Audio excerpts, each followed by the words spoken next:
Tonight I'll be continuing Jane Eyre by Charlotte Brontë. Chapter 24. As I rose and dressed, I thought over what had happened and wondered if it were a dream. I could not be certain of the reality till I had seen Mr. Rochester again and heard him renew his words of love and promise. While arranging my hair, I looked at my face in the glass and felt it was no longer plain.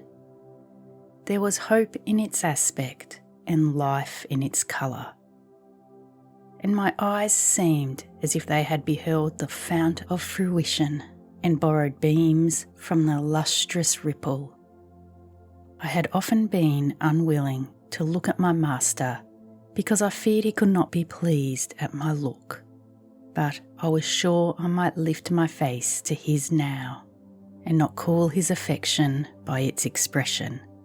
I took a plain but clean and light summer dress from my drawer and put it on. It seemed no attire had ever so well become me, because none had I ever worn in so blissful a mood.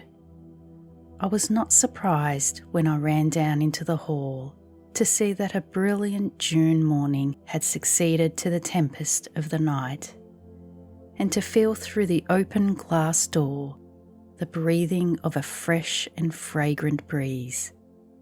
Nature must be gladsome when I was so happy.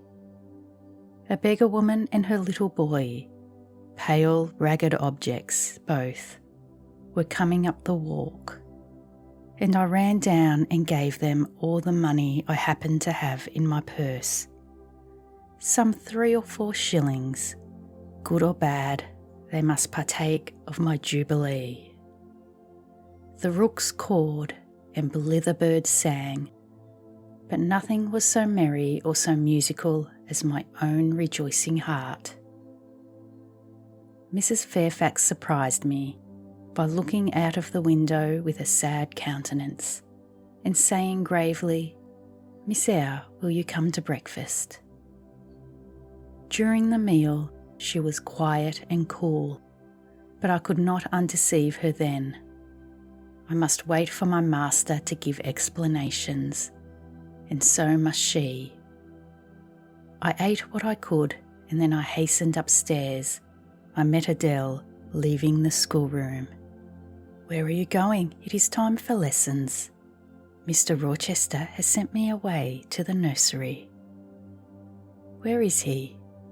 "In there," pointing to the apartment she had left, and I went in, and there he stood.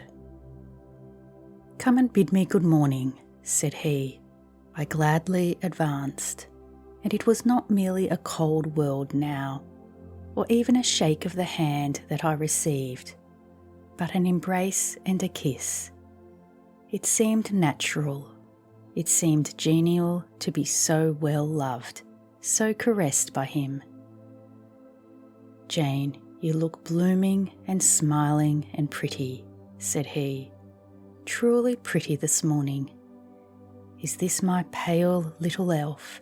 Is this my mustard seed?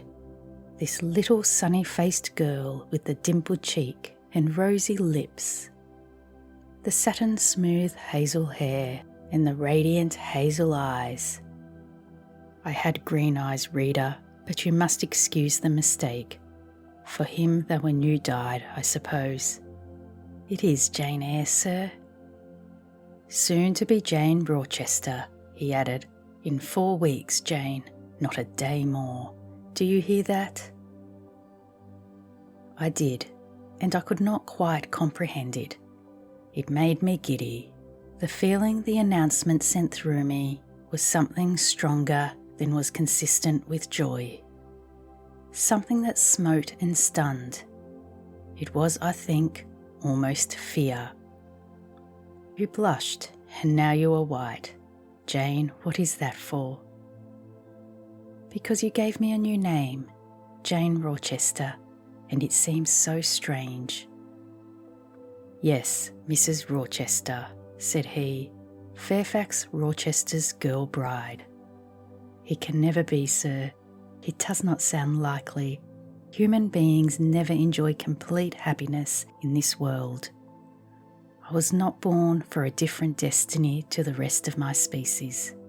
To imagine such a lot befalling me is a fairy tale, a daydream, which I can and will realise. I shall begin today. This morning I wrote to my banker in London to send me certain jewels he has in his keeping. Heirlooms for the ladies of Thornfield. In a day or two I hope to pour them into your lap, for every privilege, every attention shall be yours, that I could accord a peer's daughter if about to marry her. Oh, sir, I don't like to hear them spoken of. Jewels for Jane Eyre sounds unnatural and strange. I would rather not have them. I will myself put the diamond chain round your neck, and the circlet on your forehead, which it will become, for nature at least has stamped her patent of nobility on this brow, Jane, and I will clasp the bracelets on these fine wrists, and load these fairy-like fingers with rings. No, sir, think of other subjects, and speak of other things, and in another strain. Don't address me as if I were a beauty. I am your plain Quakerish governess. You are a beauty in my eyes, and a beauty just after the desire of my heart, delicate and aerial. Puny and insignificant, you mean? You are dreaming, sir. For God's sake, don't be ironical. I will make the world acknowledge you a beauty too, he went on, while I really became uneasy at the strain he had adopted, because I felt he was either deluding himself or trying to delude me. I will attire my Jane in satin and lace, and she shall have roses in her hair, and I will cover her head I love best with a priceless veil. And then you won't know me, sir, and I shall not be your Jane Eyre any longer, but an ape in a harlequin's jacket, a jay in borrowed plumes. I would as soon see a robe, and I don't call you handsome, sir, though I love you most dearly, far too dearly to flatter you. Don't flatter me. He pursued his theme, however, without noticing my deprecation. This very day I shall take you in the carriage to Millcote, and you must choose some dresses for yourself. I told you we shall be married in 4 weeks. The wedding is to take place quietly, in the church down below yonder, and then I shall take you away at once to town. After a brief stay there, I shall bear my treasure to regions nearer the sun, to French vineyards and Italian plains, and she shall see whatever is famous in old story and in modern record. She shall taste too of the life of cities, and she shall learn to value herself by just comparison with others. Shall I travel, and with you, sir? You shall sojourn at Paris, Rome and Naples, at Florence, Venice and Vienna. All the ground I have wandered over shall be retrodden by you. Wherever I stamped my hoof, your foot shall step also. 10 years since, I flew through Europe, half mad, with disgust, hate and rage as my companions. Now I shall revisit it, healed and cleansed, with a very angel as my comforter. I laughed at him as he said this. I am not an angel, I asserted, and I will not be one till I die. I will be myself, Mr. Rochester. You must neither expect nor exact anything celestial of me, for you will not get it any more than I shall get it of you, which I do not at all anticipate. What do you anticipate of me? For a little while you will perhaps be as you are now, a very little while, and then you will turn cool. And then you will be capricious, and then you will be stern. And I shall have much ado to please you, but when you get well used to me, you will perhaps like me again. Like me, I say, not love me. I suppose your love will effervesce in 6 months or less. I have observed in books written by men that period assigned to the furthest to which a husband's ardour extends. Yet, after all, as a friend and companion, I hope never to become quite distasteful to my dear master. Distasteful? And like you again? I think I shall like you again and yet again, and I will make you confess I do not only like you, but love you. With truth, fervour, constancy. Yet are you not capricious, sir? To women who please me only by their faces, I am the very devil when I find out they have neither souls nor hearts. When they open to me a perspective of flatness, triviality, and perhaps imbecility, coarseness and ill temper, but to the clear eye and eloquent tongue, to the soul made of fire, and the character that bends but does not break, at once supple and stable, tractable and consistent, I am ever tender and true. Had you ever experience of such a character, sir? Did you ever love such a one? I love it now. But before me, if I indeed in any respect come up to that difficult standard, I never met your likeness, Jane. You please me and you master me. You seem to submit, and I like the sense of pliancy you impart. And while I am twining the soft silken skein round my finger, it sends a thrill up my arm to my heart. I am influenced, conquered, and the influence is sweeter than I can express, and the conquest I undergo has a witchery beyond any triumph I can win. Why do you smile, Jane? What does that inexplicable, that uncanny turn of countenance mean?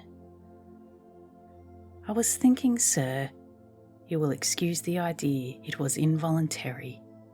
I was thinking of Hercules and Samson with their charmers. You were, you little elfish. Hush, sir, you don't talk very wisely just now, any more than those gentlemen acted very wisely. However, had they been married, they would no doubt, by their severity as husbands, have made up for their softness as suitors, and so will you, I fear. I wonder how you will answer me a year hence. Should I ask a favour it does not suit your convenience or pleasure to grant? Ask me something now, Jane, the least thing I desire to be entreated. Indeed I will, sir. I have my petition all ready. Speak, but if you look up and smile with that countenance, I shall swear concession before I know to what, and that will make a fool of me. Not at all, sir. I ask only this. Don't send for the jewels, and don't crown me with roses. You might as well put a border of gold lace round that plain pocket handkerchief you have there. I might as well gild refined gold, I know it. Your request is granted then, for the time. I will remand the order I dispatched to my banker. But you have not yet asked for anything. You have prayed a gift to be withdrawn. Try again. Well then, sir, have the goodness to gratify my curiosity, which is much piqued on one point. He looked disturbed. What? He said hastily. Curiosity is a dangerous petition. It is well I have not taken a vow to accord every request. But there can be no danger in complying with this, sir. Utter it, Jane, but I wish with instead of a mere inquiry into, perhaps a secret, it was a wish for half my estate. Now, King Ahasuerus, what do I want with half your estate? Do you think I am a... I would much rather have all your confidence. You will not exclude me from your confidence if you admit me to your heart. You are welcome to all my confidence that is worth having, Jane. But for God's sake, don't desire a useless burden. Don't long for poison. Don't turn out a downright Eve on my hands. Why not, sir? You have just been telling me how much you liked to be conquered, and how pleasant over-persuasion is to you. Don't you think I had better take advantage of the confession, and begin and coax and entreat, even cry and be sulky if necessary for the sake of a mere essay of my power? I dare you to any such experiment. Encroach, presume, and the game is up. Is it, sir? You soon give in. How stern you look now. Your eyebrows have become as thick as my finger, and your forehead resembles what in some very astonishing poetry I once saw styled a blue-piled thunderloft. That will be your married look, sir, I suppose. If that will be your married look, I, as a Christian, will soon give up the notion of consorting with a mere sprite or salamander. But what had you to ask? Out with it. There, you are less than civil now, and I like rudeness a great deal better than your flattery. I had rather be a thing than an angel. This is what I have to ask. Why did you take such pains to make me believe you wished to marry Miss Ingram? Is that all? Thank God it is no worse. And now he unknit his black brows, looked down smiling at me, and stroked my hair as if well pleased at seeing a danger averted. I think I may confess, he continued, even although I should make you a little indignant, Jane, and I have seen what a fire spirit you can be when you are indignant. You glowed in the cool moonlight last night when you mutinied against fate and claimed your rank as my equal. Jane, by the by, it was you who made me the offer. Of course I did, but to the point, if you please, sir. Miss Ingram. Well, I feigned courtship of Miss Ingram because I wished to render you as madly in love with me as I was with you, and I knew jealousy would be the best ally I could call in the furtherance of that end. Excellent. Now you are small, not one whit bigger than the end of my little finger. It was a burning shame and a scandalous disgrace to act in that way. Did you think nothing of Miss Ingram's feelings, sir? Her feelings are concentrated in one, pride, and that needs humbling. Were you jealous, Jane? Never mind, Mr. Rochester. It is no way interesting to you to know that. Answer me truly once more. Do you think Miss Ingram will not suffer from your dishonest coquetry? Won't she feel forsaken and deserted? Impossible, when I told you how she, on the contrary, deserted me. The idea of my insolvency cooled, or rather extinguished, her flame in a moment. You have a curious deigning mind, Mr. Rochester. I am afraid your principles on some points are eccentric. My principles were never trained, Jane. They may have grown a little awry for want of attention. Once again, seriously, may I enjoy the great good that has been vouchsafed to me, without fearing that anyone else is suffering the bitter pain I myself felt a little while ago.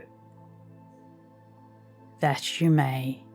There is not another being in the world has the same pure love for me as yourself, For I lay that pleasant unction to my soul, Jane, a belief in your affection. I turned my lips to the hand that lay on my shoulder. I loved him very much, more than I could trust myself to say, more than words had power to express. "Ask something more," he said presently. "It is my delight to be entreated and to yield." I was again ready with my request.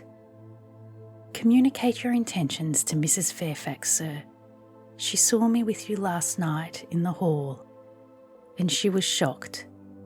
Give her some explanation before I see her again. It pains me to be misjudged by so good a woman." "Go to your room and put on your bonnet," he replied. "I mean you to accompany me to Millcote this morning, and while you prepare for the drive, I will enlighten the old lady's understanding. Did she think, Jane, you had given the world for love and considered it well lost? I believe she thought I had forgotten my station, and yours, sir. Station, station. Your station is in my heart and on the necks of those who would insult you. Now go, or hereafter, go." I was soon dressed, and when I heard Mr. Rochester quit Mrs. Fairfax's parlour, I hurried down to it. The old lady had been reading her morning portion of Scripture, the lesson for the day. Her Bible lay open before her, and her spectacles were upon it. Her occupation, suspended by Mr. Rochester's announcement, seemed now forgotten. Her eyes, fixed on the blank wall opposite, expressed the surprise of a quiet mind, stirred by unwonted tidings. Seeing me, she roused herself.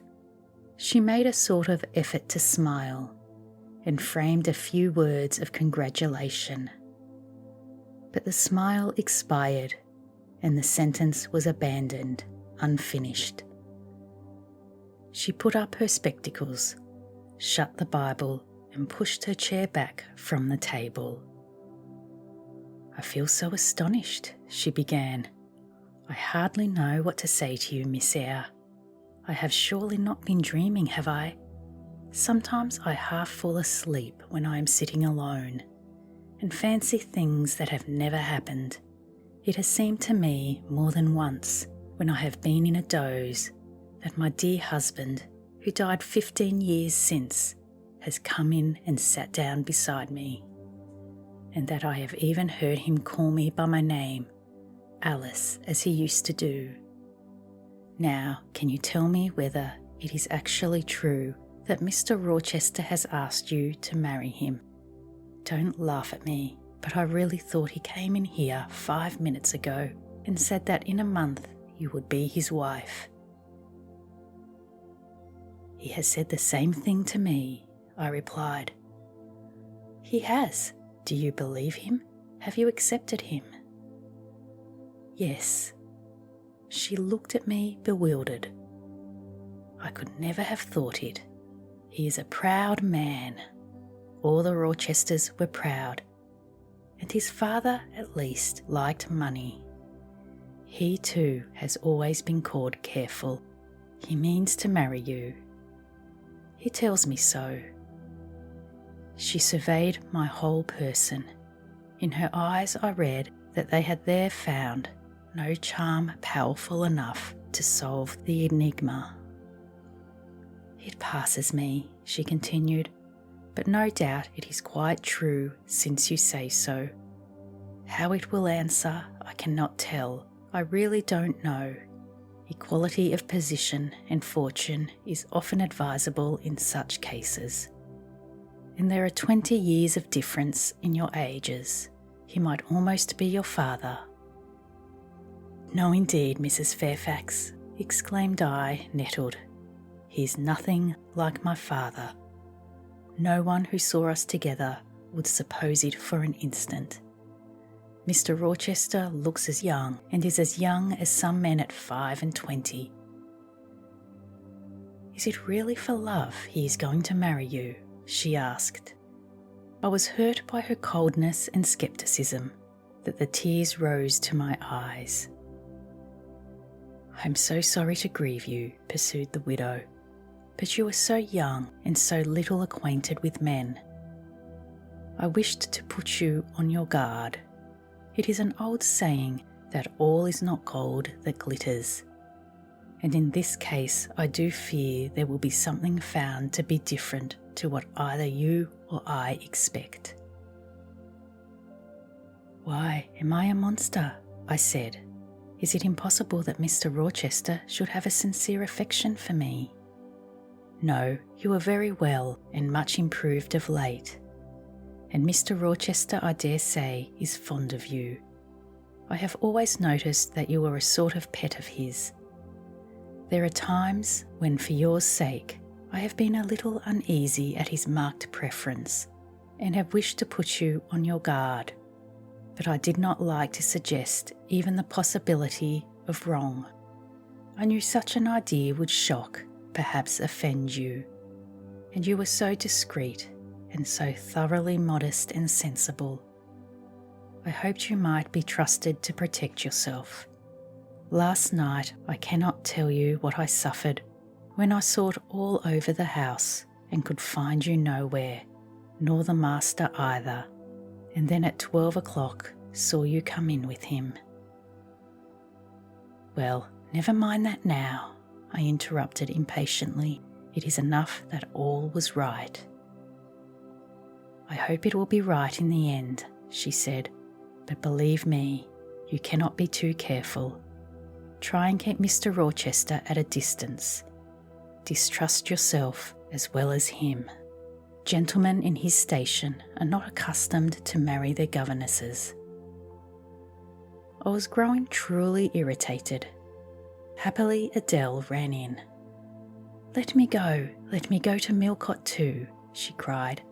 "Mr. Rochester won't, though there is so much room in the new carriage. Beg him to let me go, mademoiselle." "That I will, Adele," and I hastened away with her, glad to quit my gloomy monitress. The carriage was ready. They were bringing it round to the front, and my master was pacing the pavement, Pilot following him backwards and forwards. "Adele may accompany us, may she not, sir?" I told her no, I'll have no brats. I'll have only you. "Do let her go, Mr. Rochester, if you please. It would be better." "Not it. She will be a restraint." He was quite peremptory, both in look and voice. The chill of Mrs. Fairfax's warnings and the damp of her doubts were upon me. Something of unsubstantiality and uncertainty had beset my hopes. I half lost the sense of power over him. I was about mechanically to obey him without further remonstrance, but as he helped me into the carriage, he looked at my face. "What is the matter?" he asked. "All the sunshine is gone. Do you really wish Adele to go? Will it annoy you if she is left behind?" "I would far rather she went, sir." "Then off for your bonnet and back, like a flash of lightning," cried he to Adele. She obeyed him with what speed she might. "After all, a single morning's interruption will not matter much," said he, "when I mean shortly to claim you, your thoughts, conversation and company for life." Adele, when lifted in, commenced kissing me, by way of expressing her gratitude for my intercessions. She was instantly stowed away into a corner on the other side of him. She then peeped round to where I sat. So stern a neighbour was too restrictive. To him, in his present fractious mood, she dared whisper no observations, nor ask of him any information. "Let her come to me," I entreated. "She will perhaps trouble you, sir. There is plenty of room on this side." He handed her over as if she had been a lapdog. "I'll send her to school yet," he said, but now he was smiling. Adele heard him and asked if she was to go to school. "Sans mademoiselle." "Yes," he replied, "absolutely sans mademoiselle, for I am to take mademoiselle to the moon, and there I shall seek a cave in one of the wide valleys among the volcano tops, and mademoiselle shall live with me there and only me." "She will have nothing to eat, you will starve her," observed Adele. "I shall gather manna for her morning and night. The plains and hillsides in the moon are bleached with manna, Adele." "She will want to warm herself. What will she do for a fire?" "Fire rises out of the lunar mountains. When she is cold, I'll carry her up to a peak and lay her down on the edge of a crater." "And her clothes, they will wear out. How can she get new ones?" Mr. Rochester professed to be puzzled. "What would you do, Adele? How would a white or pink cloud answer for a gown, do you think? And one could cut a pretty enough scarf out of a rainbow." "She is far better as she is," concluded Adele, after musing some time. "Besides, she would get tired of living with only you in the moon. If I were mademoiselle, I would never consent to go with you." "She has consented. She has pledged her word." "But you can't get her there. There is no road to the moon. It is all air, and neither you nor she can fly." "Adele, look at that field."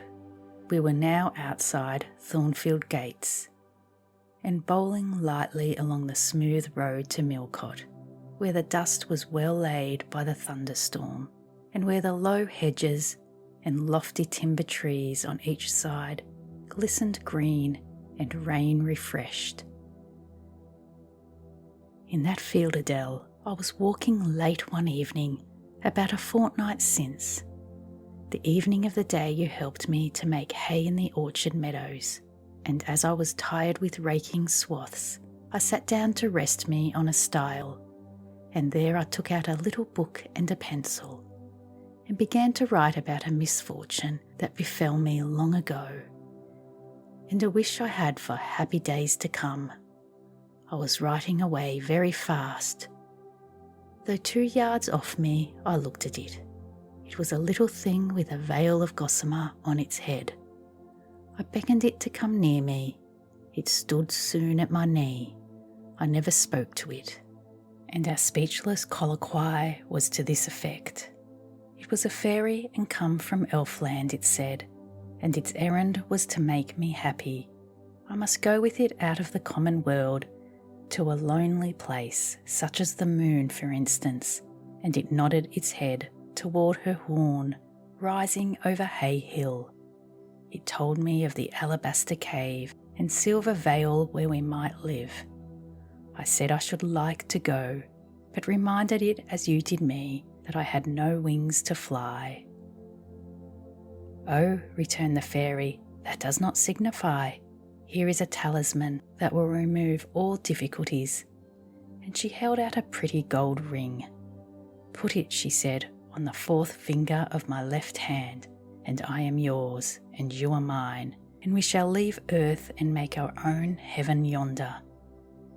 She nodded again at the moon. "The ring, Adele, is in my breeches pocket, under the disguise of a sovereign, but I mean soon to change it to a ring again." "But what has mademoiselle to do with it? I don't care for the fairy. You said it was mademoiselle you would take to the moon."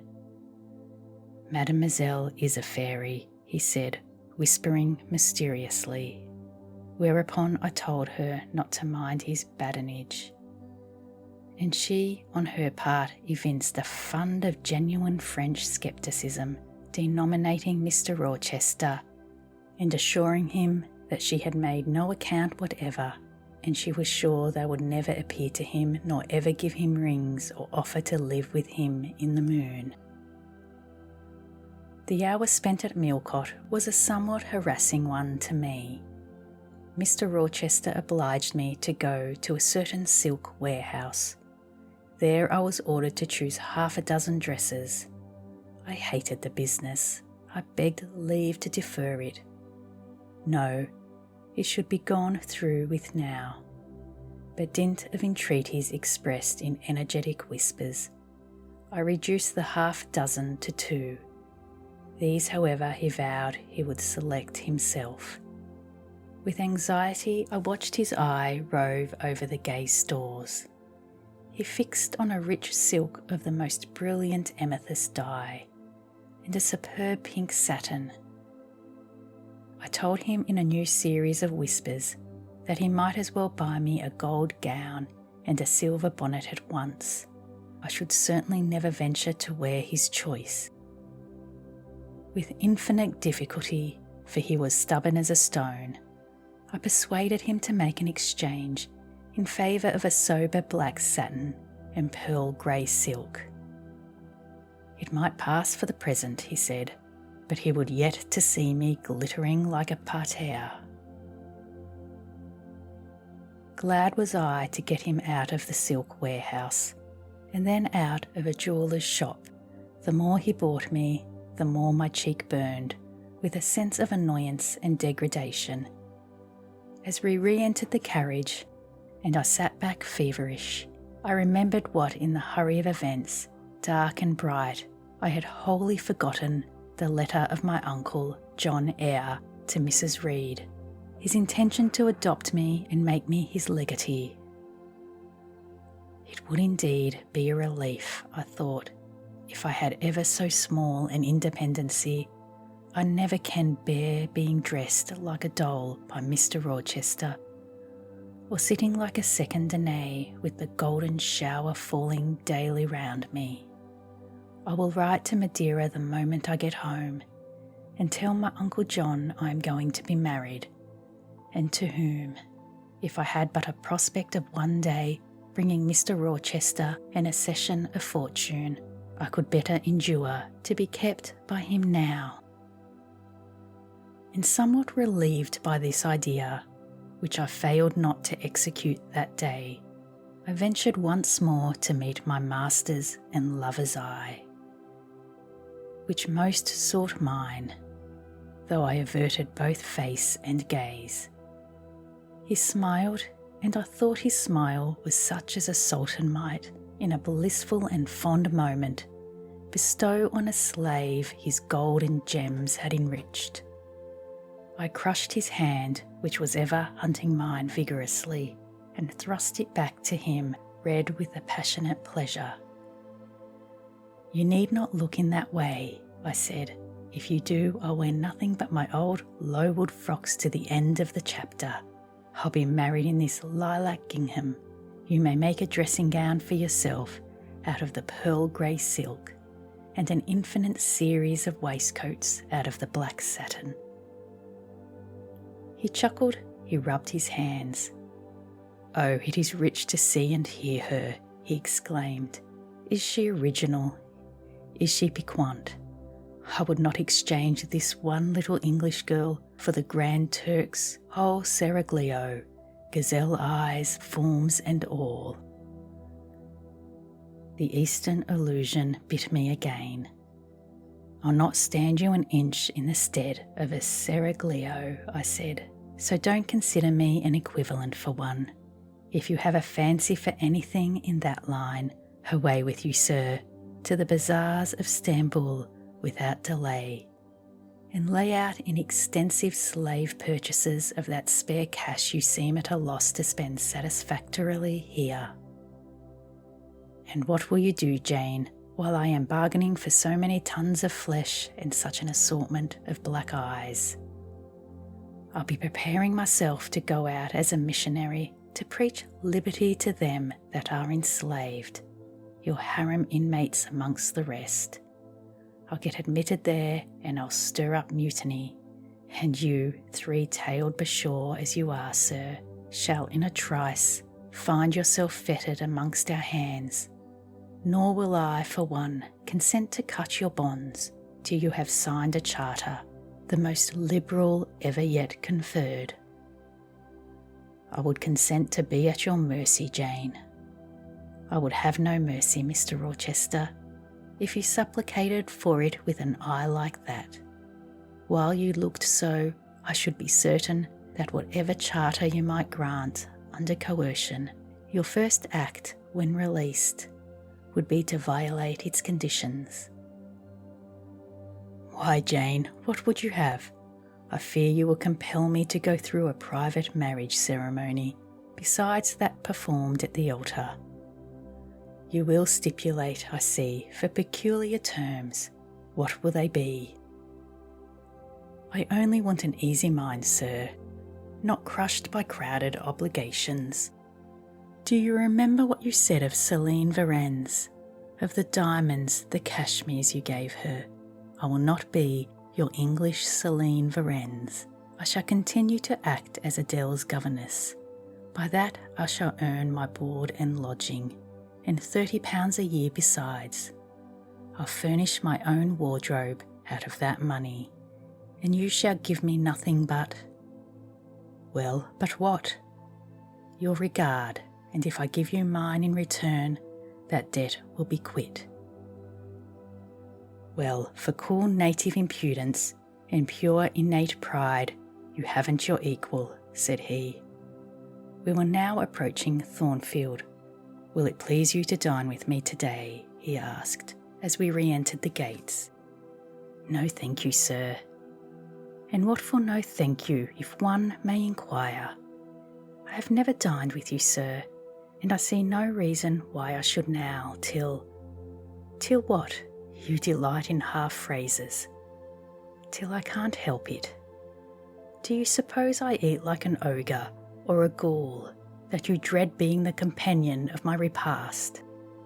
I have formed no supposition on the subject, sir, but I want to go on as usual for another month. You will give up your governessing slavery at once. Indeed, begging your pardon, sir, I shall not. I shall just go on with it as usual. I shall keep out of your way all day, as I have been accustomed to do. You may send for me in the evening, when you feel disposed to see me, and I'll come then, but at no other time. I want a smoke, Jane, or a pinch of snuff to comfort me under all this poor me Donoghue countenance, as Adele would say, and unfortunately I have neither my cigar case nor my snuff box. But listen, whisper, it is your time now, little tyrant, but it will be mine presently. And when once I have fairly seized you, to have and to hold, I'll just, figuratively speaking, attach you to a chain like this, touching his watchguard. Yes, bonny wee thing, I'll wear you in my bosom, lest my jewel I should tine. He said this as he helped me to alight from the carriage, and while he afterwards lifted out Adele, I entered the house and made my good retreat upstairs. He duly summoned me to his presence in the evening. I had prepared an occupation for him. I was determined not to spend the whole time in a tete-a-tete conversation. I remembered his fine voice. I knew he liked to sing. Good singers generally do. I was no vocalist myself, and in his fastidious judgment, no musician either. But I delighted in listening when the performance was good. No sooner had twilight, that hour of romance, began to lower her blue and starry banner over the lattice. Then I rose, opened the piano, and entreated him, for the love of heaven, to give me a song. He said I was a capricious witch, and that he would rather sing another time, but I averred that no time was like the present. Do I like his voice? He asked. Very much. I was not fond of pampering that susceptible vanity of his, but for once, and from motives of expediency, I would soothe and stimulate it.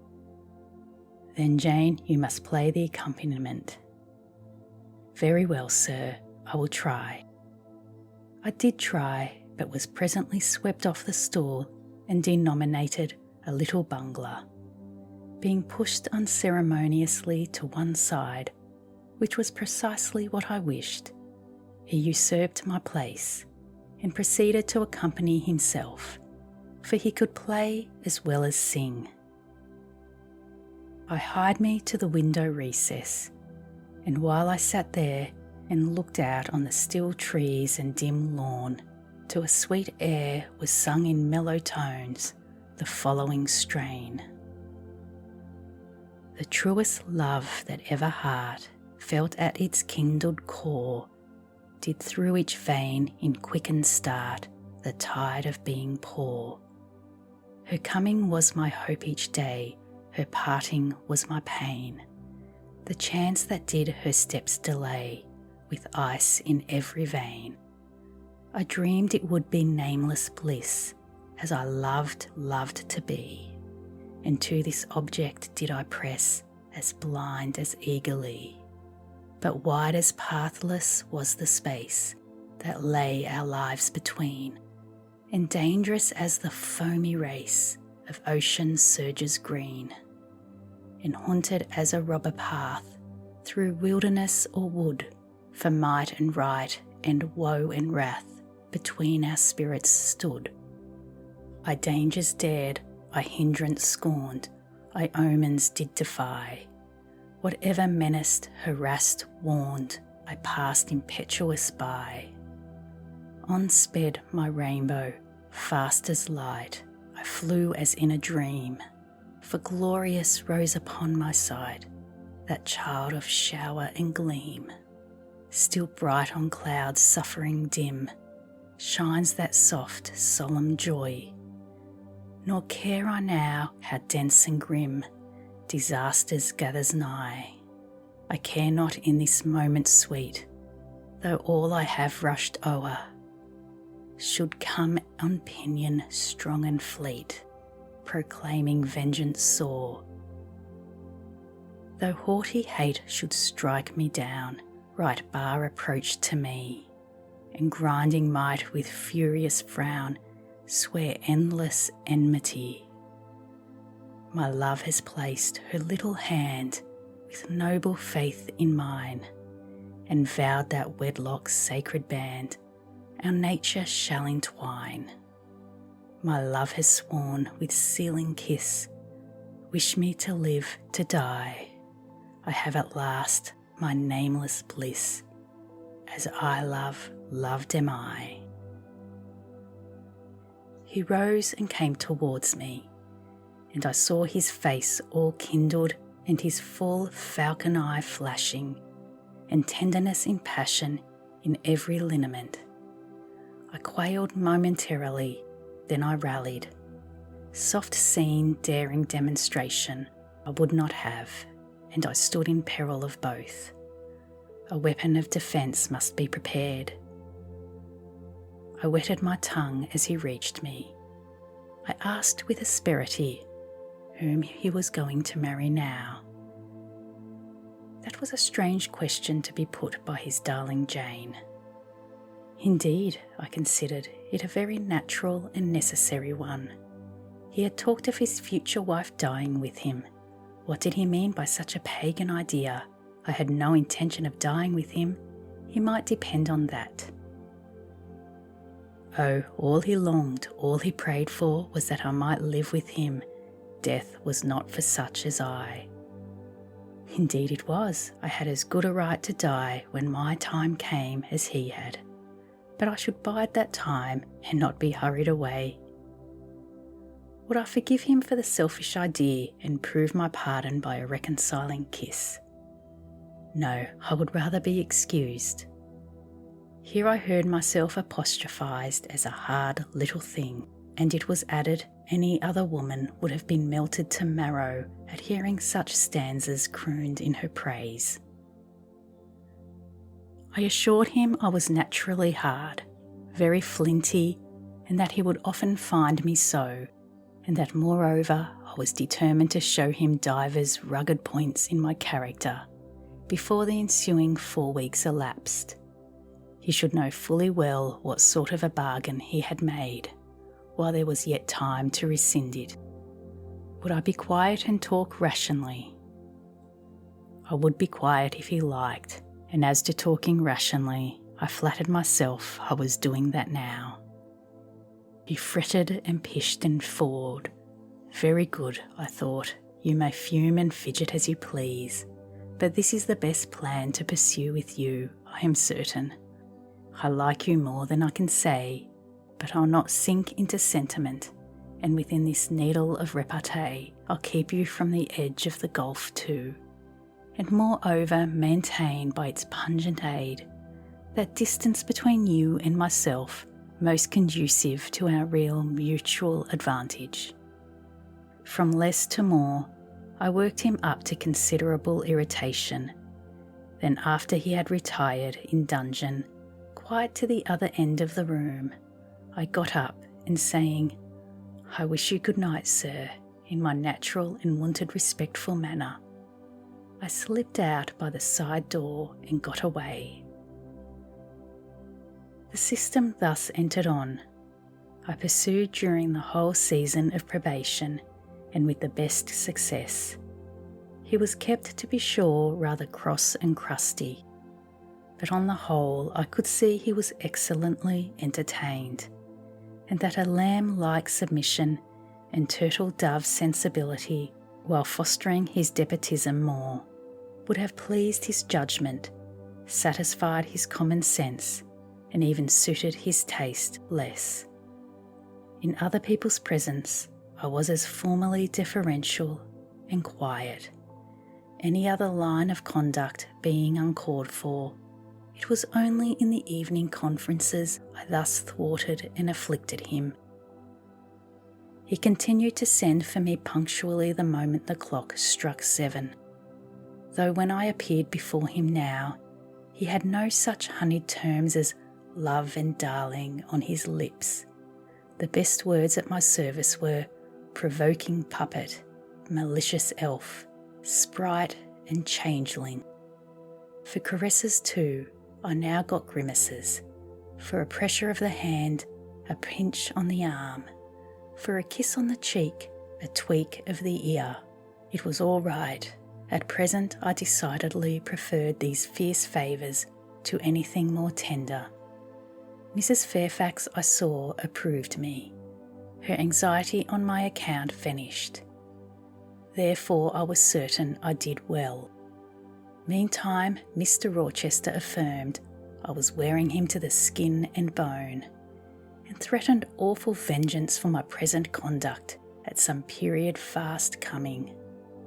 I laughed in my sleeve at his menaces. I can keep you in reasonable check now, I reflected, and I don't doubt to be able to do it hereafter. If one expedient loses its virtue, another must be devised. Yet, after all, my task was not an easy one. Often I would rather have pleased than teased him. My future husband was becoming to me my whole world, and more than the world, almost my hope of heaven.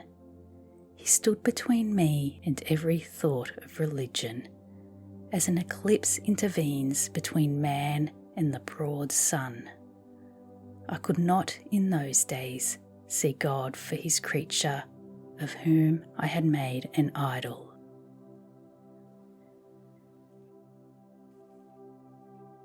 Chapter 25. The month of courtship had wasted. Its very last hours were being numbered. There was no putting off the day that advanced, the bridal day, and all preparations for its arrival were complete. I, at least, had nothing more to do. There were my trunks, packed, locked, corded, ranged in a row along the wall of my little chamber. Tomorrow at this time, they would be far on their road to London, and so should I, or rather, not I, but one Jane Rochester, a person whom as yet I knew not. The cards of address alone remained to nail on. They lay 4 little squares. Mr. Rochester had himself written the direction: Mrs. Rochester, Hotel, London. on each. I could not persuade myself to affix them or to have them affixed. Mrs. Rochester, she did not exist. She would not be born till tomorrow, sometime after 8 a.m. And I would wait to be assured she had come into the world alive before I assigned to her all the property. It was enough that in yonder closet opposite my dressing table, garments said to be hers had already displaced my black stuff, low-wood frock and straw bonnet. For not to me appertained that suit of wedding raiment, the pearl-coloured robe, the vapoury veil, pendant from the usurped portmanteau. I shut the closet to conceal the strange, wraith-like apparel it contained, which at this evening hour, 9 o'clock, gave out certainly a most ghostly shimmer through the shadow of my apartment.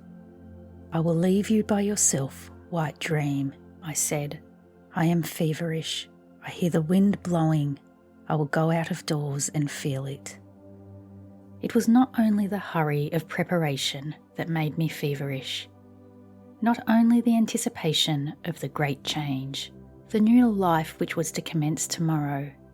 Both these circumstances had their share, doubtless, in producing that restless, excited mood which hurried me forth at this late hour into the darkening grounds.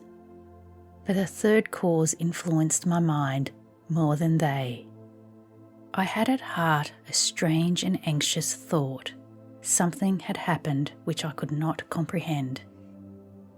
No one knew of or had seen the event but myself. It had taken place the preceding night.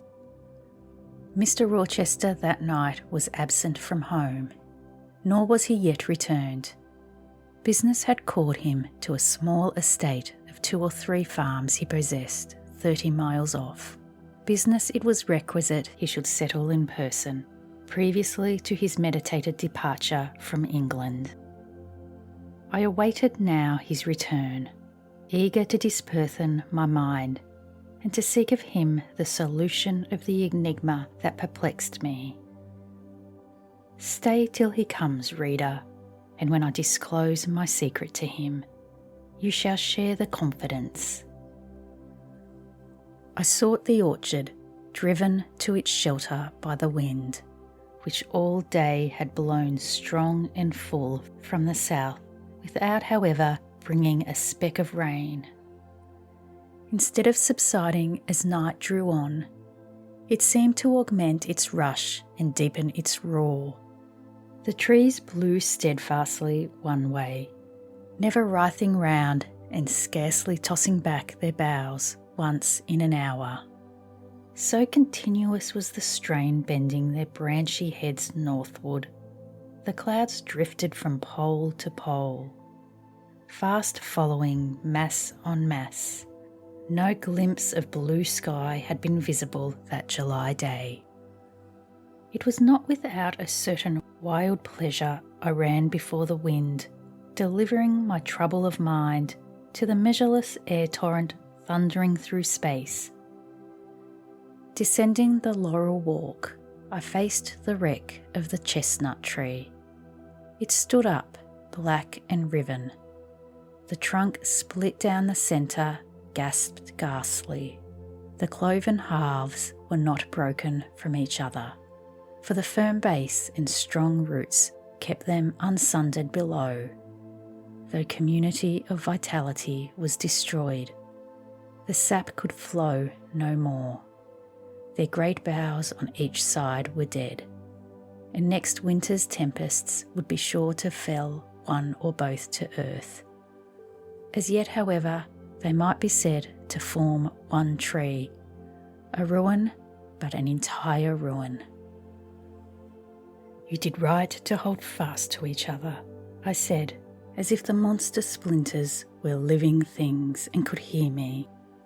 "I think scathed as you look, and charred and scorched, there must be a little sense of life in you yet, rising out of that adhesion at the faithful, honest roots. You will never have green leaves more, never more to see birds making nests, and singing idols in your boughs. The time of pleasure and love is over with you, but you are not desolate. Each of you has a comrade to sympathise with him in his decay. As I looked up at them, the moon appeared momentarily in that part of the sky. Her disk was blood red and half overcast. She seemed to throw on me one bewildered, dreary glance, and buried herself again instantly in the deep drift of cloud. The wind fell for a second round Thornfield, but far away over wood and water poured a wild, melancholy wail. It was sad to listen to, and I ran off again. Here and there I strayed through the orchard, gathered up the apples with which the grass round the tree roots was thickly strewn. Then I employed myself in dividing the ripe from the unripe. I carried them into the house and put them away in the storeroom. Then I repaired to the library to ascertain whether the fire was lit. For though summer, I knew on such a gloomy evening, Mr. Rochester would like to see a cheerful hearth when he came in. Yes, the fire had been kindled some time and burnt well. I placed his armchair by the chimney corner. I wheeled the table near it. I let down the curtain and had the candles brought in, ready for lighting. More restless than ever, when I had completed these arrangements, I could not sit still, nor even remain in the house.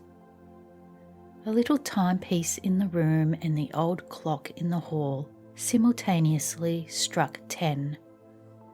"How late it grows," I said. "I will run down to the gates." It is moonlight at intervals. I can see a good way on the road. He may be coming now, and to meet him will save some minutes of suspense. The wind roared high in the great trees which embowered the gates, but the road as far as I could see, to the right hand and the left, was all still and solitary, save for the shadows of clouds crossing it at intervals. As the moon looked out, it was but a long, pale line, unvaried by one moving speck. A puerile tear dimmed my eye while I looked, a tear of disappointment and impatience. Ashamed of it, I wiped it away. I lingered. The moon shut herself wholly within her chamber, and drew close her curtain of dense cloud. The night grew dark. Rain came driving fast on the gale. "I wish he would come, I wish he would come," I exclaimed, seized with hypochondriac foreboding. I had expected his arrival before tea. Now it was dark. What could keep him? Had an accident happened? The event of last night again recurred to me. I interpreted it as a warning of disaster. I feared my hopes were too bright to be realised, and I had enjoyed so much bliss lately that I imagined my fortune had passed its meridian and must now decline. Well, I cannot return to the house, I thought. I cannot sit by the fireside while he is abroad in inclement weather. Better tire my limbs than strain my heart. I will go forward and meet him. I set out. I walked fast, but not far. Ere I had measured a quarter of a mile, I heard the tramp of hoofs. A horseman came on, full gallop. A dog ran by his side. Away with evil presentiment, it was he. Here he was, mounted on Mesrour, followed by Pilot. He saw me, for the moon had opened a blue field in the sky and rode in its watery bright. He took his hat off and waved it round his head. I now ran to meet him. "There," he exclaimed, as he stretched out his hand and bent from the saddle. "You can't do without me, that is evident. Step on my boot toe, give me both hands, mount." I obeyed. Joy made me agile. I sprang up before him. A hearty kissing I got for a welcome, and some boastful triumph, which I swallowed as well as I could. He checked himself in his exultation to demand, "But is anything the matter, Jane, that you come to meet me at such an hour? Is there anything wrong?" "No, but I thought you would never come. I could not bear to wait in the house for you, especially with this rain and wind." Rain and wind indeed. Yes, you were dripping like a mermaid. Pull my cloak round you. But I think you are feverish, Jane. Both your cheek and hand are burning hot. I ask again, is there anything the matter? Nothing now. I am neither afraid nor unhappy. Then you have been both?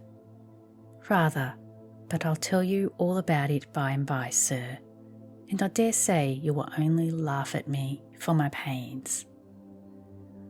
I'll laugh at you heartily when tomorrow is past. Till then I dare not, my prize is not certain. This is you, who have been as slippery as an eel this last month, and as thorny as a briar rose. I could not lay a finger anywhere but I was pricked. And now I seem to have gathered up a stray lamb in my arms. You wanted out of the fold to seek your shepherd, did you, Jane? I wanted you, but don't boast. Here we are at Thornfield. Now let me get down. He landed me on the pavement as John took his horse, and he followed me into the hall. He told me to make haste and put something dry on, and then return to him in the library. And he stopped me as I made for the staircase, to extort a promise that I would not be long. Nor was I long. In 5 minutes I rejoined him. I found him at supper. Take a seat and bear me company, Jane. It is the last meal, but one you will eat at Thornfield Hall for a long time. I sat down near him, but told him I could not eat. Is it because you have the prospect of a journey before you, Jane? Is it the thought of going to London that takes away your appetite? I cannot see my prospects clearly tonight, sir, and I hardly know what thoughts I have in my head. Everything in life seems unreal. Except me, I am substantial enough. Touch me. You, sir, are the most phantom-like of all.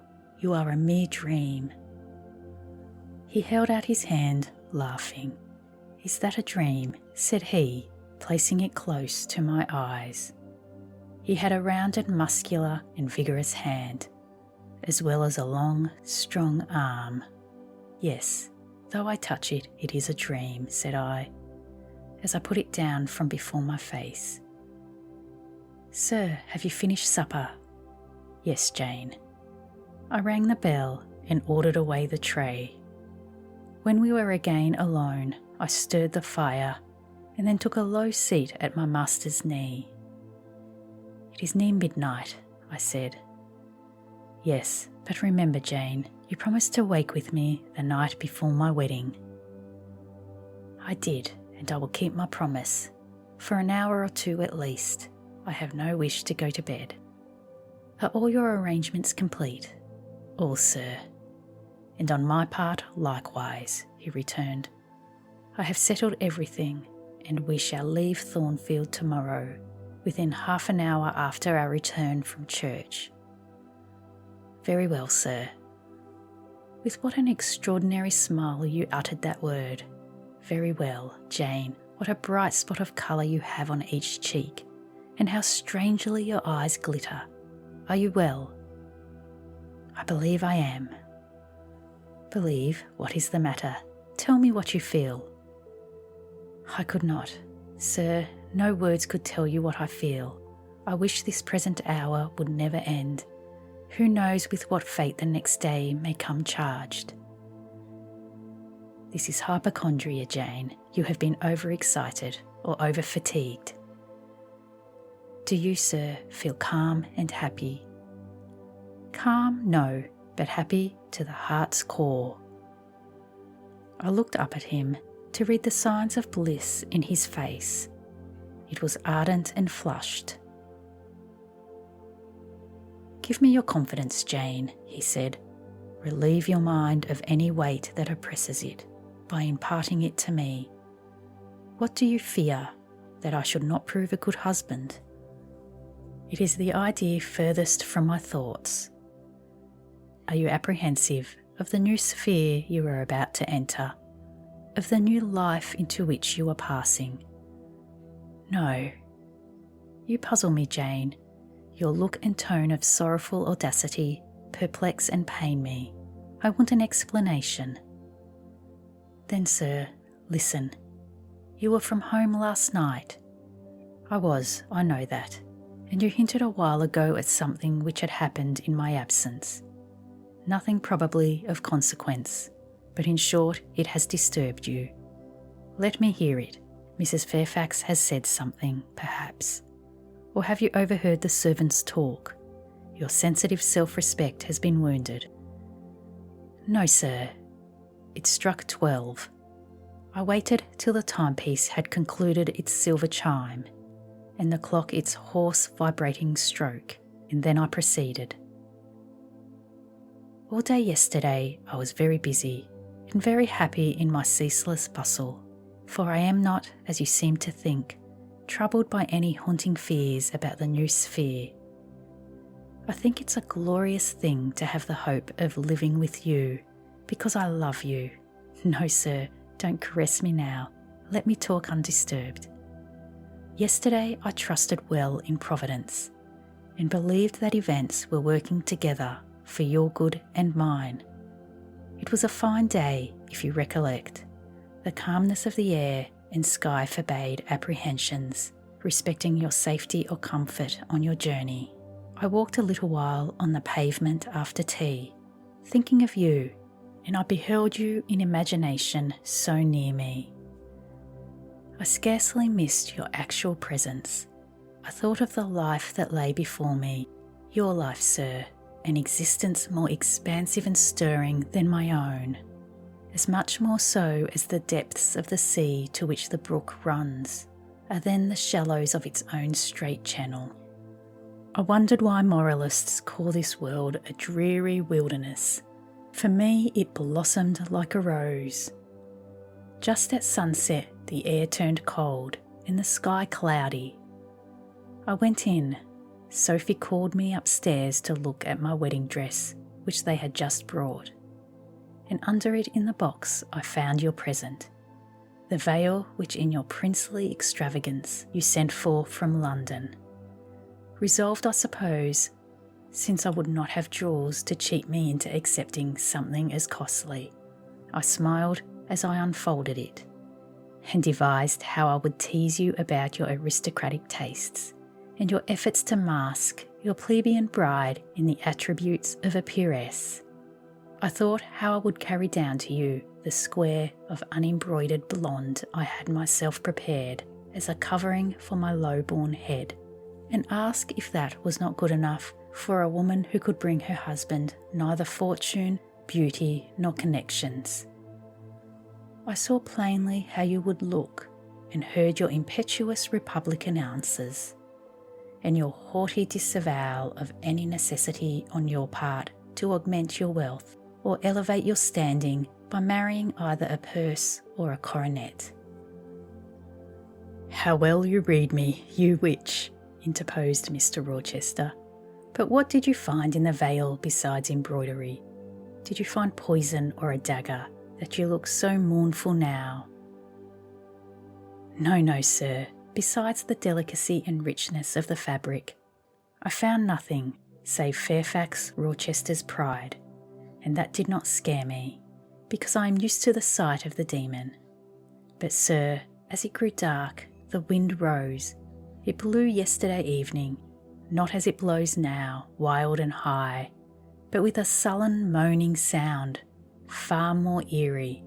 I wished you were home. I came into this room, and the sight of the empty chair and fireless hearth chilled me.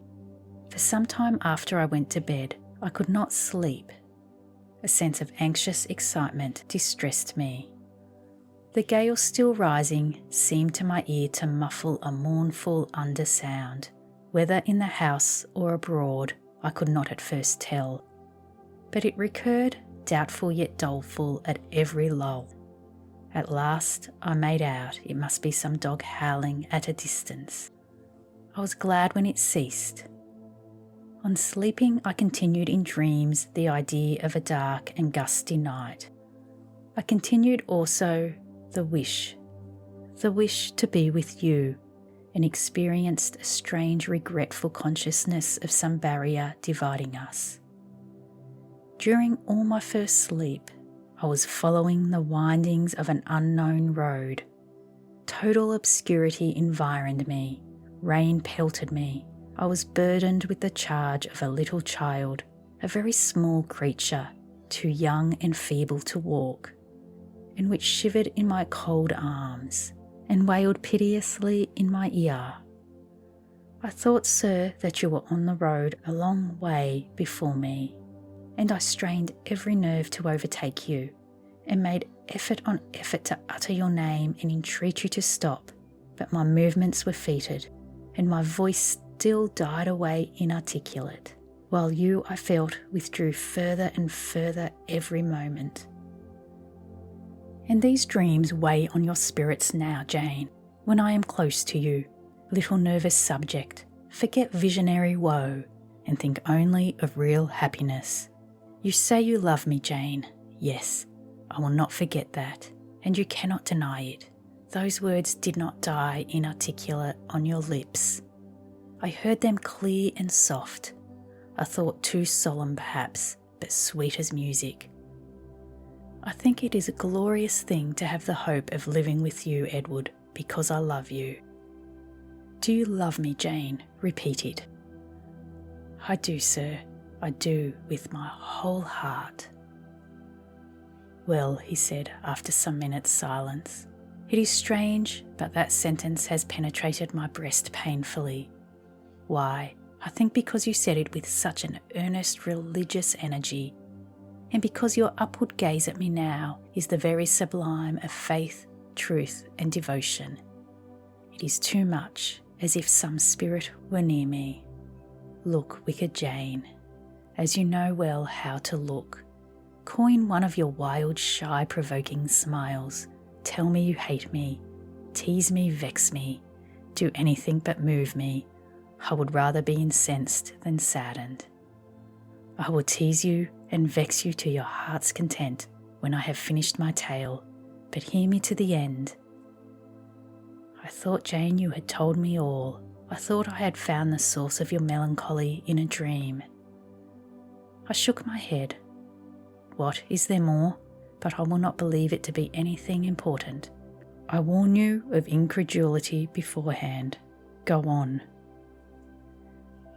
The disquietude of his air, the somewhat apprehensive impatience of his manner surprised me, but I proceeded. I dreamt another dream, sir, that Thornfield Hall was a dreary ruin, the retreat of bats and owls. I thought that of all the stately front, nothing remained but a shell-like wall, very high and very fragile looking. I wandered on a moonlit night through the grass-grown enclosure within. Here I stumbled over a marble hearth, and there over a fallen fragment of a cornice. Wrapped up in a shawl, I still carried the unknown little child. I might not lay it down anywhere, however tired were my arms, however much its weight impeded my progress. I must retain it. I heard the gallop of a horse at a distance on the road. I was sure it was you, and you were departing for haste, eager to catch one glimpse of you from the top. The stones rolled from under my feet. The ivy branches I grasped gave way. The child clung round my neck in terror and almost strangled me. At last I gained the summit. I saw you like a speck on a white track, lessening every movement. The blast blew so strong I could not stand. I sat down on the narrow ledge. I hushed the scared infant in my lap. You turned an angle of the road. I bent forward to take a last look. The wall crumbled. I was shaken. The child rolled from my knee. I lost my balance, fell and woke. Now, Jane, that is all. All the preface, sir. The tale is yet to come. On waking, a gleam dazzled my eyes. I thought, oh, it is daylight, but I was mistaken. It was only candlelight. Sophie, I supposed, had come in. There was a light on the dressing table, and the door of the closet, where before going to bed I had hung my wedding dress and veil, stood open. I heard a rustling there. I asked, Sophie, what are you doing? No one answered, but a form emerged from the closet. It took the light, held it aloft, and surveyed the garments, pendant from the portmanteau. Sophie, Sophie, I again cried, and still it was silent. I had risen up in bed. I bent forward. First surprise, then bewilderment came over me, and then my blood crept cold through my veins. Mr. Rochester, this was not Sophie. It was not Leah. It was not Mrs. Fairfax. It was not. No, I was sure of it, and am still. It was not even the strange woman, Grace Poole. It must have been one of them, interrupted my master. No, sir, I solemnly assure you to the contrary. The shape standing before me had never crossed my eyes within the precincts of Thornfield Hall before. The height, the contour, was new to me. Describe it, Jane. It seemed, sir, a woman, tall and large, with thick and dark hair hanging long down her back. I know not what dress she had on. It was white and straight, but whether gown, sheet or shroud I cannot tell. Did you see her face? Not at first, but presently she took my veil from its place. She held it up, gazed at it long, and then she threw it over her own head and turned to the mirror. At that moment I saw the reflection of the visage and features quite distinctly in the dark oblong glass. And how were they? Fearful and ghastly to me. Oh, sir, I never saw a face like it. It was a discoloured face. It was a savage face. I wish I could forget the roll of the red eyes and the fearful blackened inflation of the lineaments. Ghosts are usually pale, Jane. This, sir, was purple. The lips were swelled and dark, the brow furrowed, the black eyebrows widely raised over the bloodshot eyes. Shall I tell you of what it reminded me? You may. Of the foul German spectre, the vampire. Ah, what did it do? Sir, it removed my veil from its gaunt head, rent it into two parts, and flinging both on the floor, trampled on them. It drew aside the window curtain and looked out. Perhaps it saw dawn approaching, for taking the candle it retreated to the door. Just at my bedside the figure stopped. The fiery eye glared upon me.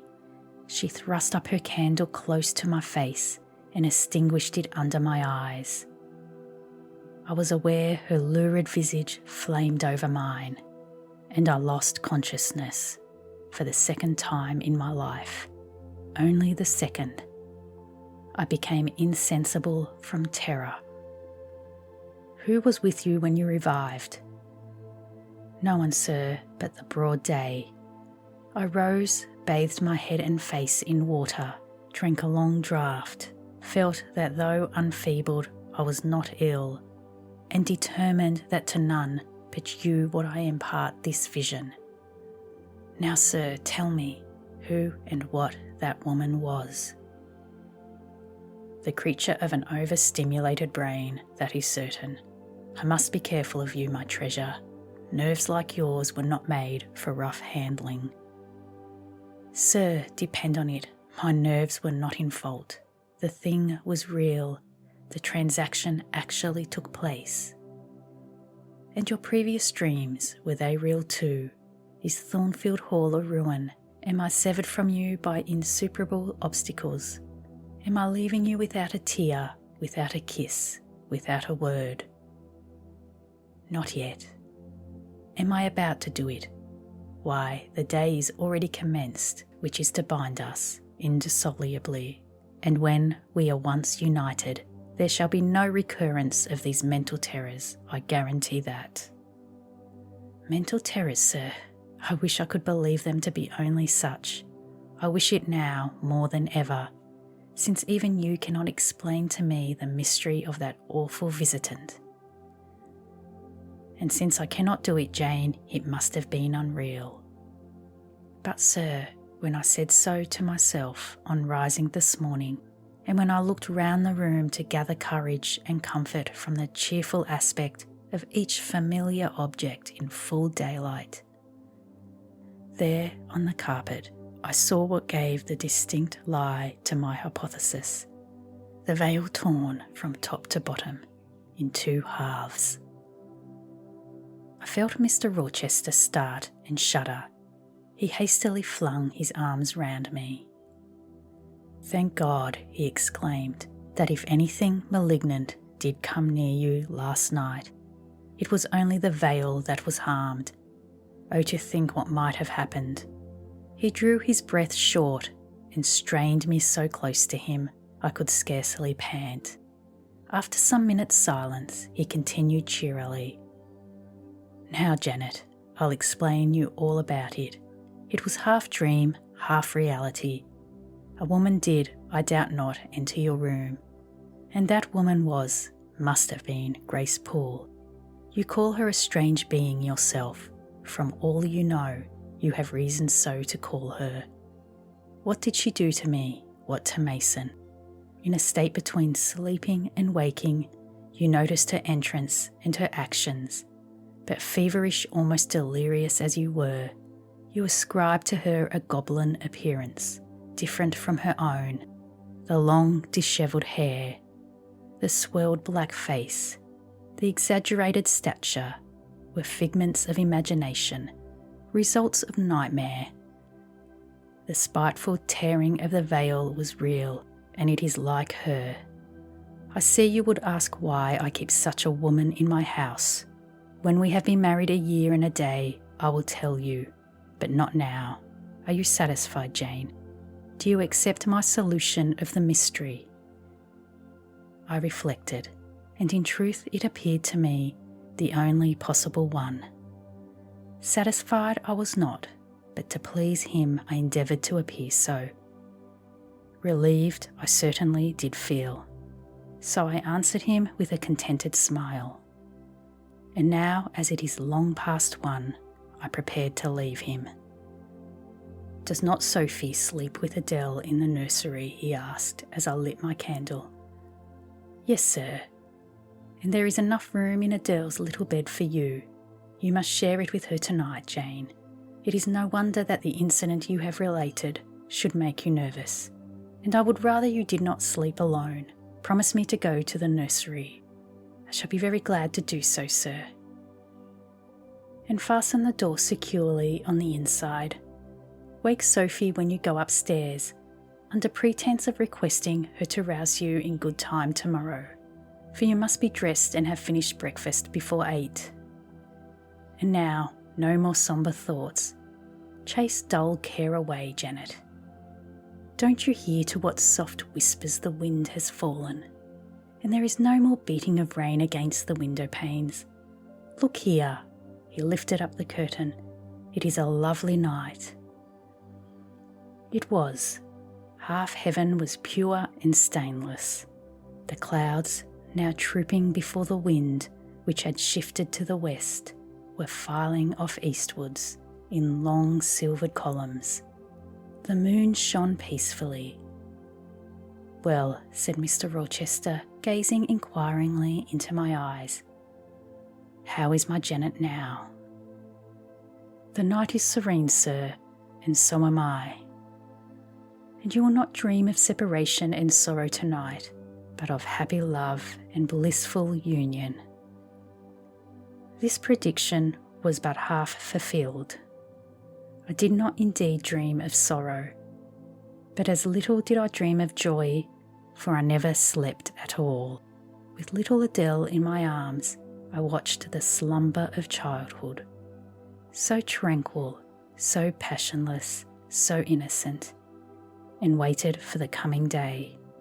All my life was awake and astir in my frame, and as soon as the sun rose, I rose too. I remember Adele clung to me as I left her. I remember I kissed her as I loosened her little hands from my neck, and I cried over her with strange emotion and quitted her because I feared my sobs would break her still sound repose. She seemed the emblem of my past life, and he I was now to array myself to meet, the dread but adored type of my unknown future day. Chapter 26. Sophie came at 7 to dress me. She was very long indeed in accomplishing her task, so long that Mr. Rochester, grown I suppose impatient of my delay, sent up to ask why I did not come. She was just fastening my veil, the plain square of blonde after all, to my hair with a brooch. I hurried from under her hands as soon as I could. "Stop," she cried in French. "Look at yourself in the mirror. You have not taken one peep." So I turned at the door. I saw a robed and veiled figure, so unlike my usual self that it seemed almost the image of a stranger. "Jane," called a voice, and I hastened down. I was received at the foot of the stairs by Mr. Rochester. "Lingerer," he said, "my brain is on fire with impatience, and you tarry so long." He took me into the dining room, surveyed me keenly all over, pronounced me fair as a lily, and not only the pride of his life, but the desire of his eyes, and then telling me he would give me about 10 minutes to eat some breakfast, he rang the bell. One of his lately hired servants, a footman, answered it. "Is John getting the carriage ready?" "Yes, sir." "Is the luggage brought down?" "They are bringing it down, sir."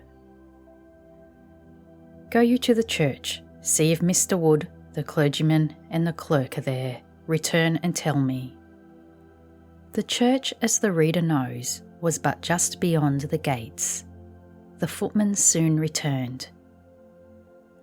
"Mr. Wood is in the vestry, sir, putting on his surplice." "And the carriage?" "The horses are harnessing. We shall not want it to go to church, but it must be ready the moment we return. All the boxes and luggage arranged and strapped on, and the coachman in his seat." "Yes, sir." "Jane, are you ready?" I rose. There were no groomsmen, no bridesmaids, no relatives to wait for a marshal, none but Mr. Rochester and I. Mrs. Fairfax stood in the hall as we passed.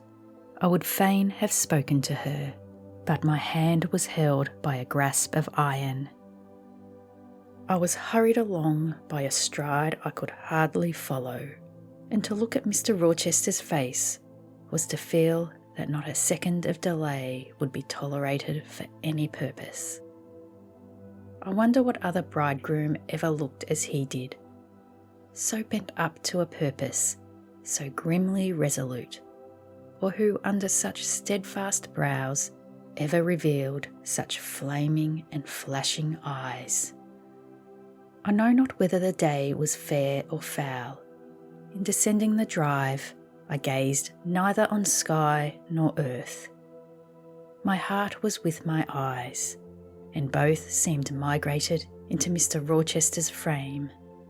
I wanted to see the invisible thing on which, as we went along, he appeared to fasten a glance fierce and fell.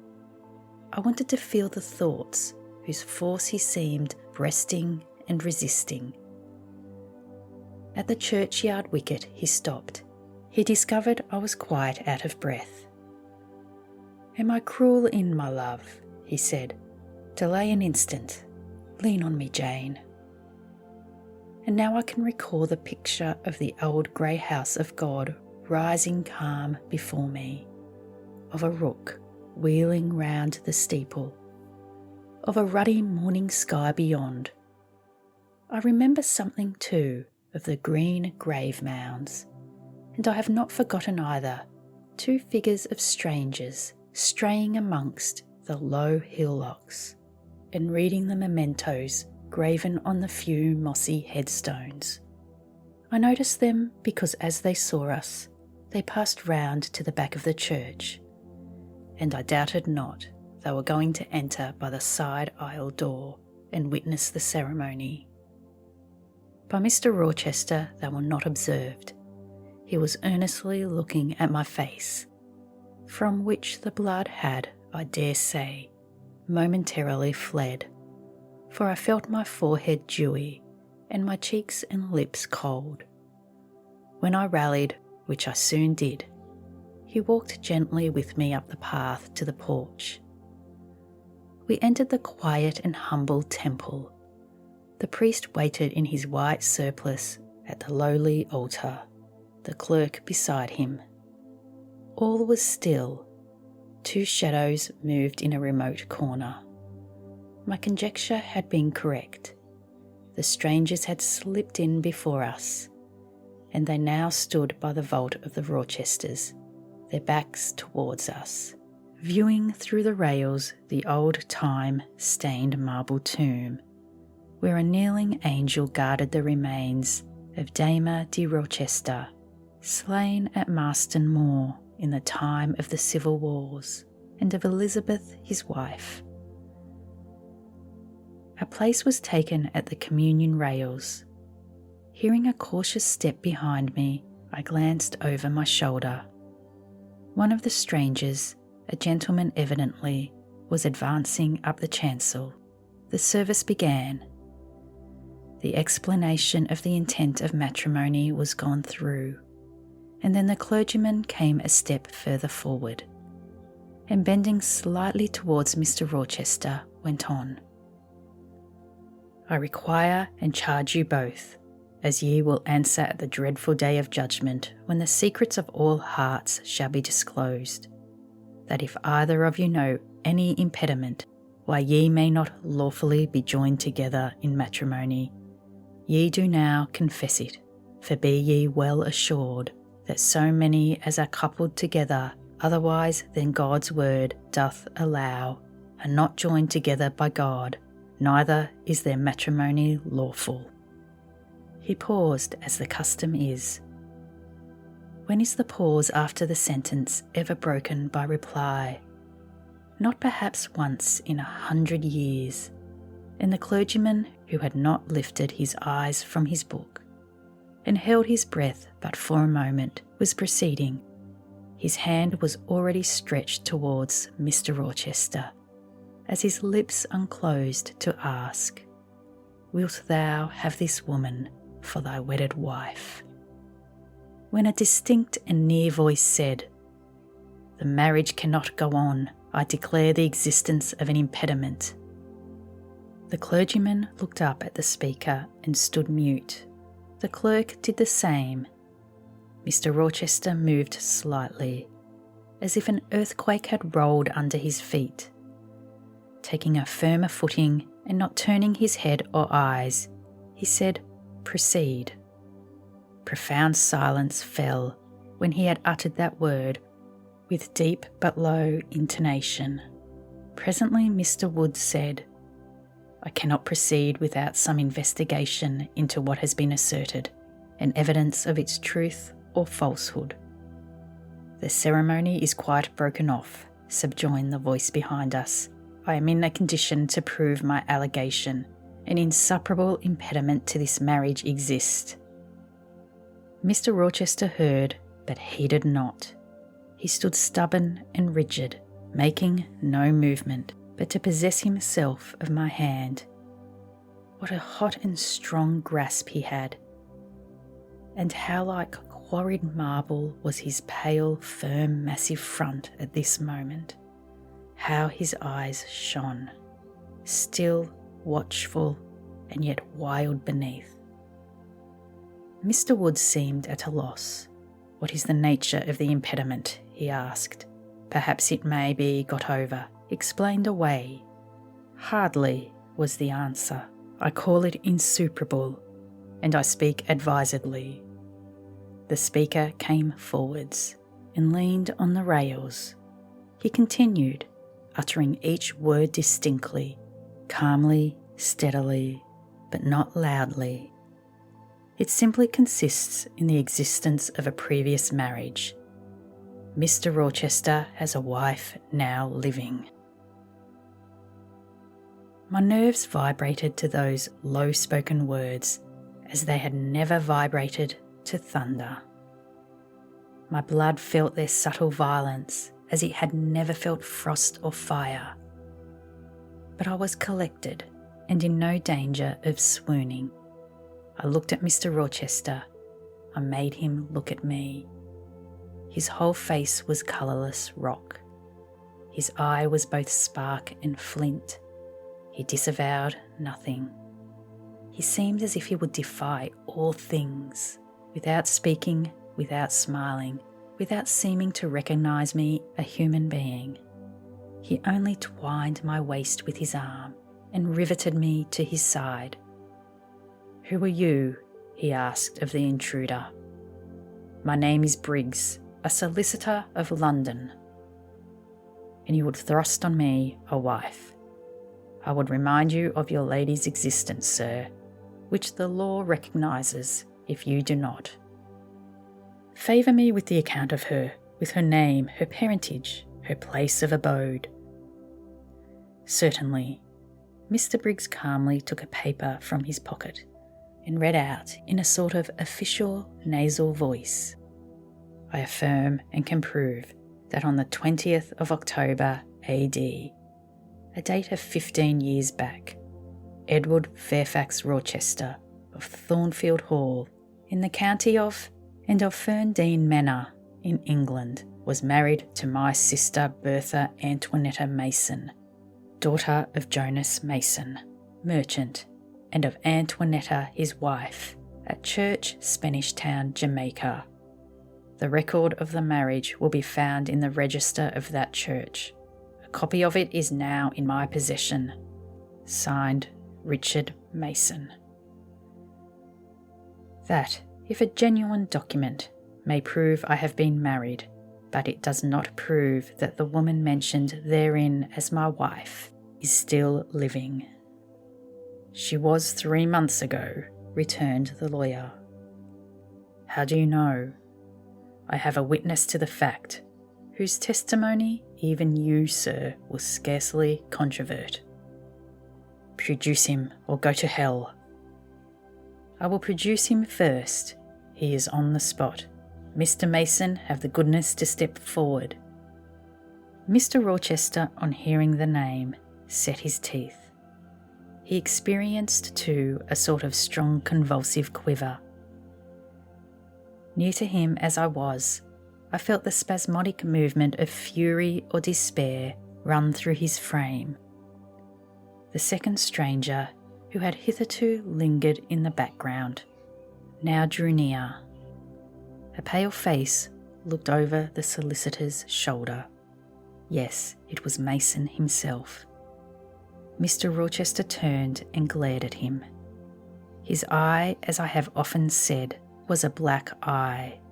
It had now a tawny, nay, a bloody light in its gloom, and his face flushed.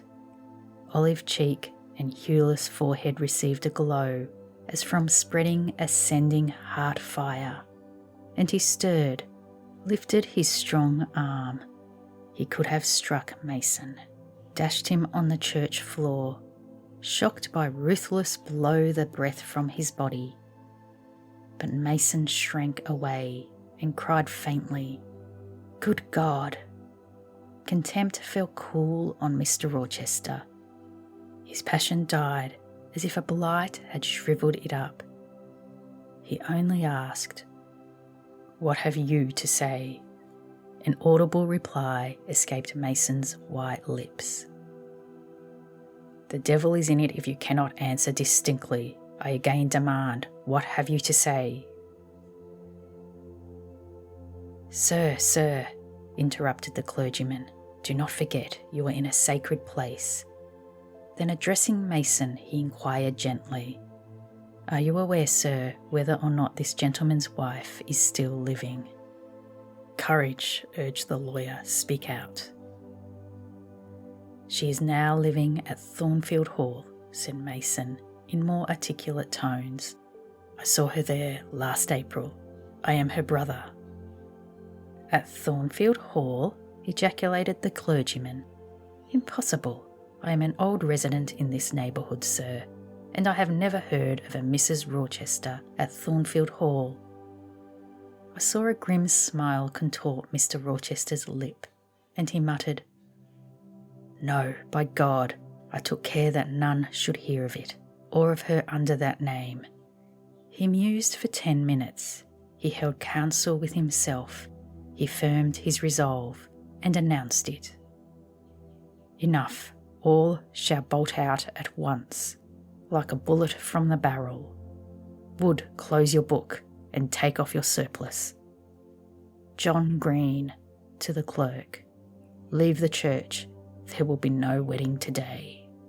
The man obeyed. Mr. Rochester continued, heartily and recklessly, "Bigamy is an ugly word. I meant, however, to be a bigamist, but fate has outmanoeuvred me, or Providence has checked me, perhaps the last. I am a little better than a devil at this moment, and as my pastor there would tell me, deserve no doubt the sternest of judgments of God, even to the quenchless fire and deathless worm. Gentlemen, my plan is broken up. What this lawyer and his client say is true. I have been married, and the woman to whom I married lives. You say you never heard of a Mrs. Rochester at the house up yonder wood, but I dare say you have many a time inclined your ear to gossip about the mysterious lunatic kept there under watch and ward. Some have whispered to you that she is my bastard half-sister, some my cast-off mistress. I now inform you that she is my wife, whom I married 15 years ago. Bertha Mason by name, sister of this resolute personage, who is now, with his quivering limbs and white cheeks, showing you what a stout heart men may bear. Cheer up, Dick, never fear me. I'd almost soon as strike a woman as you. Bertha Mason is mad, and she came of a mad family. Idiots and maniacs through 3 generations. Her mother was both a mad woman and a drunkard, as I found out after I had wed the daughter, for they were silent on family secrets before. Bertha, like a dutiful child, copied her parent in both points. I had a charming partner, pure, wise, modest. You can fancy I was a happy man. I went through rich scenes. Oh, my experience has been heavenly if you only knew it. But I owe you no further explanation. Briggs, Wood, Mason, I invite you all to come up to the house and visit Mrs. Poole's patient and my wife. You shall see what sort of a being I was cheated into espousing, and judge whether or not I had the right to break the compact, and seek sympathy with something at least human. This girl, he continued, looking at me, knew no more than you would of the disgusting secret. She thought all was fair and legal, and never dreamt she was going to be entrapped into a feigned union with a defrauded wretch, already bound to a bad, mad, and imbruted partner. Come, all of you, Follow." Still holding me fast, he left the church. The three gentlemen came after. At the front door of the hall we found the carriage. "Take it back to the coach house, John," said Mr. Rochester coolly. "It will not be wanted today." At our entrance, Mrs. Fairfax, Adele, Sophie and Leah advanced to meet and greet us. "To the right about, every soul," cried the master. "Away with your congratulations. Who wants them? Not I. They are 15 years too late." He passed on and ascended the stairs, still holding my hand and still beckoning the gentlemen to follow him, which they did. We mounted the first staircase, passed up the gallery, proceeded to the 3rd story. The low black door, opened by Mr. Rochester's master key, admitted us to the tapestried room, with its great bed and its pictorial cabinet. "You know this place, Mason," said our guide. "She bit and stabbed you here."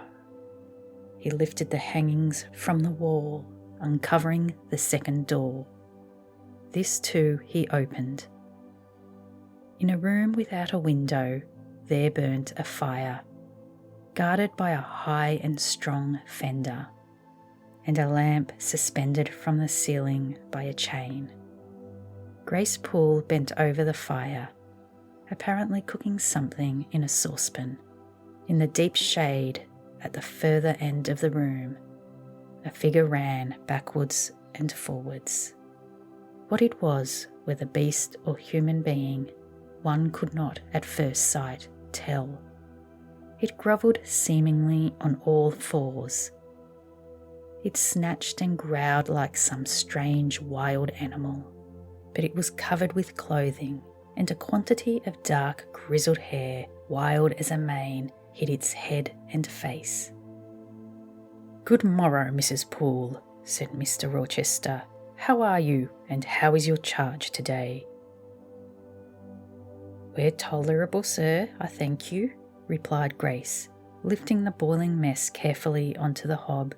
"Rather snappish, but not rageous."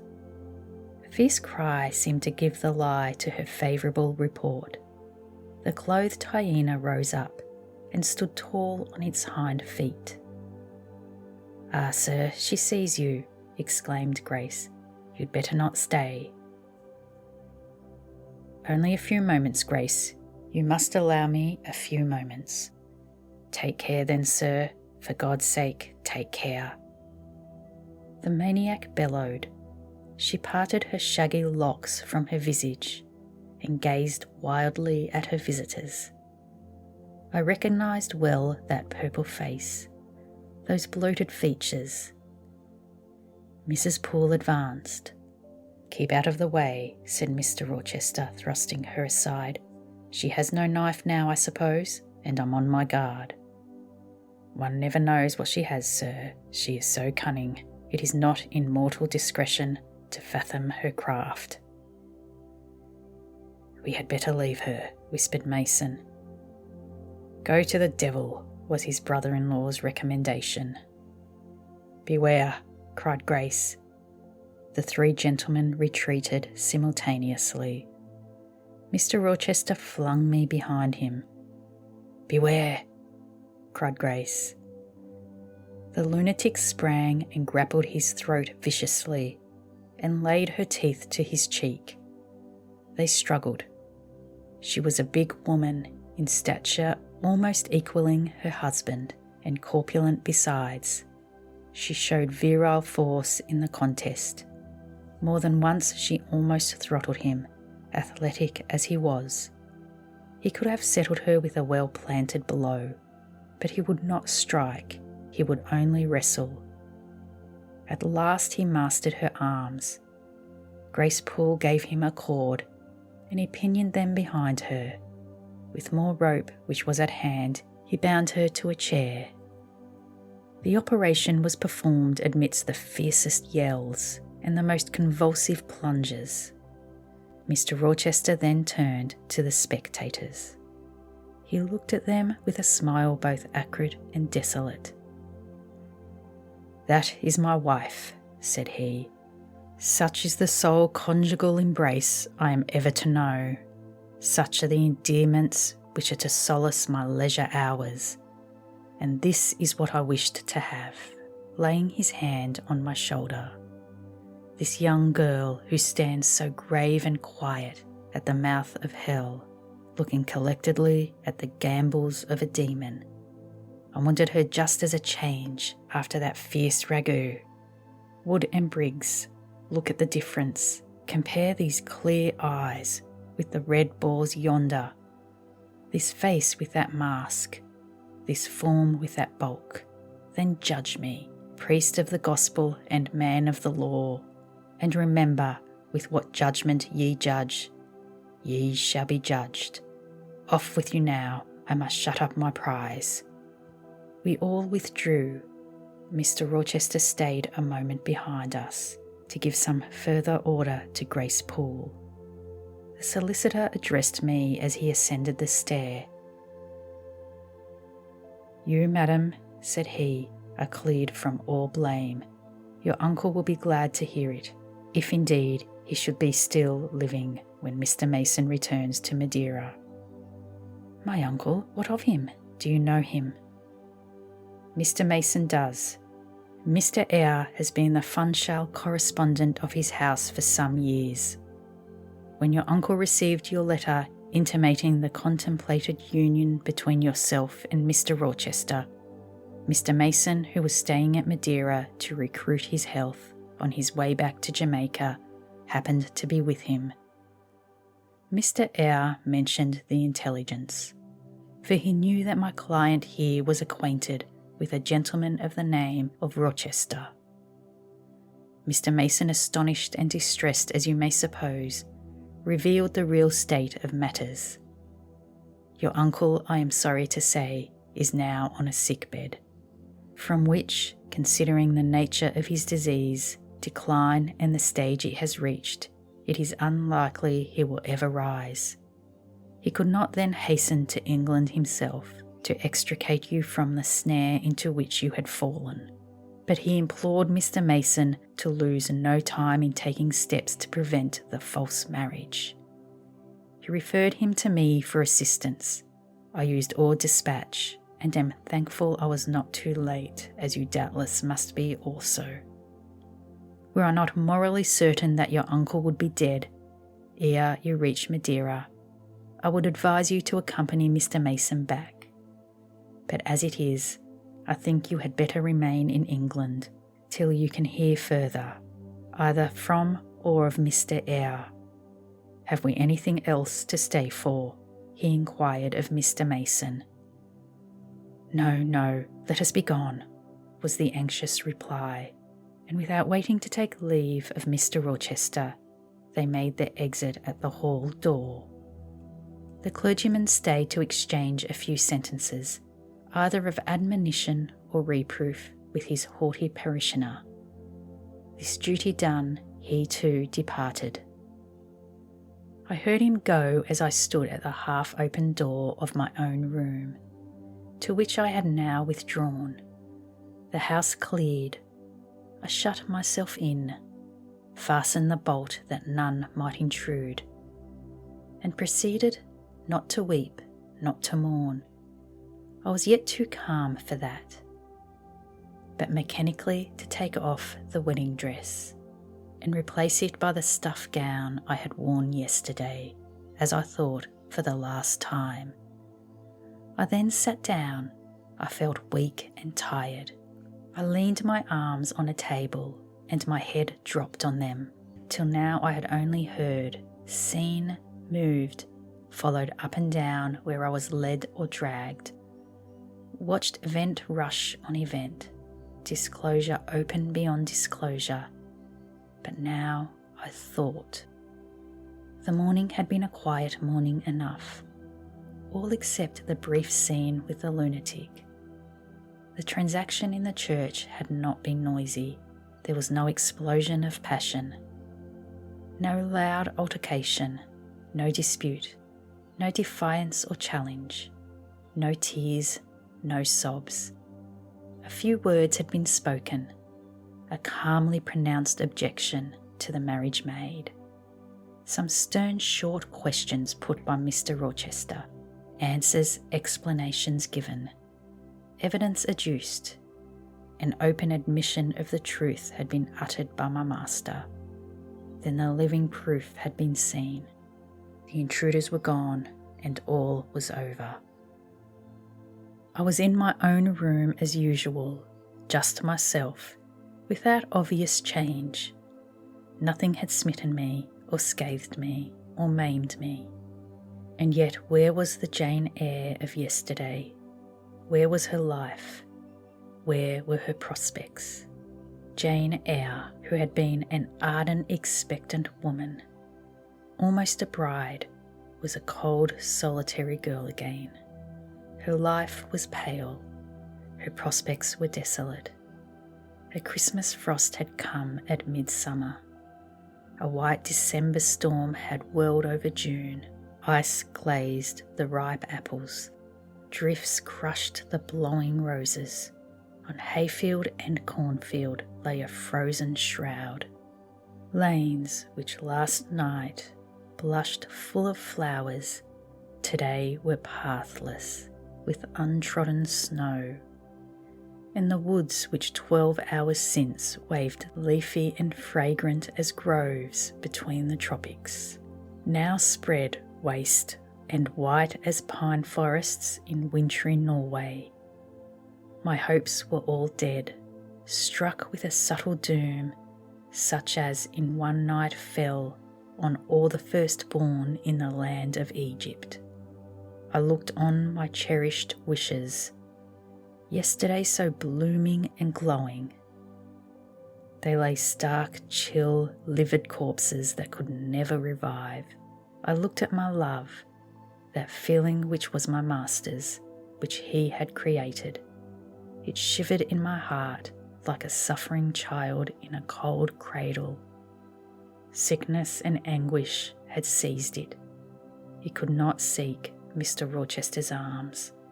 It could not derive warmth from his breast.